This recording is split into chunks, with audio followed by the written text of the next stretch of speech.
UP के कुख्यात अपराधी एसटीएफ की रडार पर है और लगातार कुख्यातों के खौफ का अंत भी कर रही है।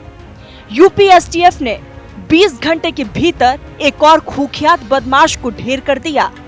गाजीपुर में यूपी एसटीएफ की नोएडा यूनिट और स्थानीय पुलिस ने आरपीएफ जवानों के हत्या आरोपी को मुठभेड़ में ढेर कर दिया, जबकि सोमवार को एसटीएफ की टीम ने सुल्तानपुर ज्वेलरी लूटकांड के मुख्य आरोपी अनुज सिंह को भी एनकाउंटर में मार गिराया था। एसटीएफ नोएडा यूनिट और स्थानीय पुलिस को सूचना मिली थी कि आरपीएफ जवानों की हत्या के आरोपी गोपालपुर थाना क्षेत्र के दिलदार नगर से बाइक से निकल रहे हैं। इसके बाद बदमाशों की घेराबंदी की गई। खुद घिरता देख बदमाशों ने पुलिस टीम के ऊपर फायरिंग कर दी। पुलिस ने भी जवाबी फायरिंग की, जिसमें पुलिस की गोली एक बदमाश के सीने में लग गई। उसको अस्पताल ले जाया गया, जहां डॉक्टर्स ने उसको मृत घोषित कर दिया, जबकि उसका एक साथी फरार हो गया।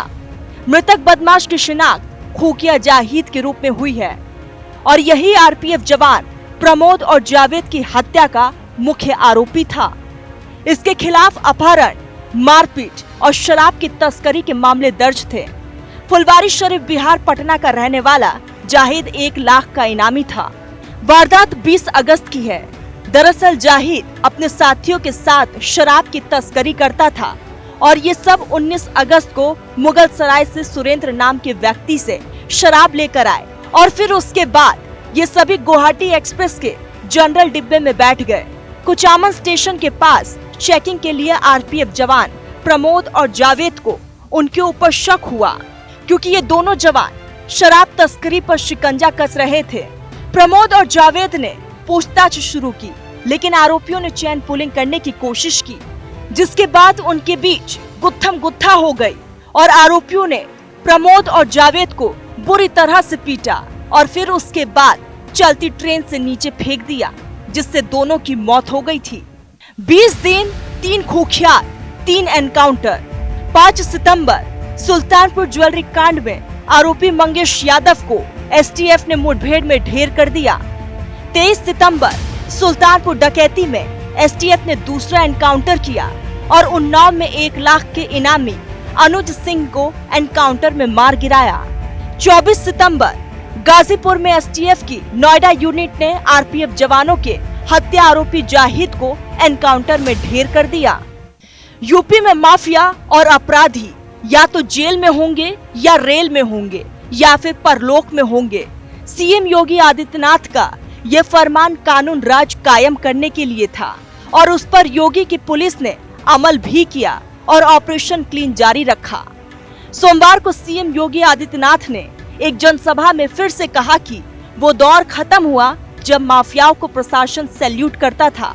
अब अपराधी हाथ जोड़ते हैं, जान की भीख मांगते हैं और कहते हैं कि हुजूर बख्श दो, ठेला लगाकर गुजारा कर लेंगे। आपने देखा होगा 2017 के पहले यही प्रदेश है जहां माफिया समानांतर सरकार चलाते थे। समानांतर सरकार चलाते थे। कहीं खनन माफिया हावी था, कहीं वन माफिया हावी था, कहीं पशु माफिया हावी था, कहीं संगठित अपराध में लिप्त माफियाओं के गिरोह समानांतर सरकारें चलाती थी। जब उनका काफला निकलता था तो सामान्य जनप्रतिनिधि सहम जाते थे। प्रशासन उनके सामने सैल्यूट देने के लिए मजबूर होता था और किसी की हिम्मत नहीं होती थी कि इन माफियाओं पर हाथ डाल सके। आज आप देख रहे होंगे ये माफिया आज गिड़गिड़ा रहे हैं, कह रहे हैं हुजूर एक बार जान बख्श दो, बस आगे से थैली लगा करके पेट भर लेंगे लेकिन किसी को छेड़ेंगे नहीं, किसी की संपत्ति पर कब्जा नहीं करेंगे, राह चलते हुए राहगीर पर या व्यापारी पर गोली नहीं बरसाएंगे। बहनों और भाइयों, जब सुरक्षा का ऐसा वातावरण होगा तो मां विंध्यवासिनी की कृपा तो बरसेगी ही बरसेगी। उनके बयान का असर कुछ घंटों बाद ही दिख गया। आरपीएफ जवानों के हत्या आरोपी को यूपी एसटीएफ नोएडा यूनिट ने एनकाउंटर में मार गिराया। कुल मिलाकर यूपी में 20 दिन के भीतर 3 बदमाशों को मुठभेड़ में ढेर कर दिया गया।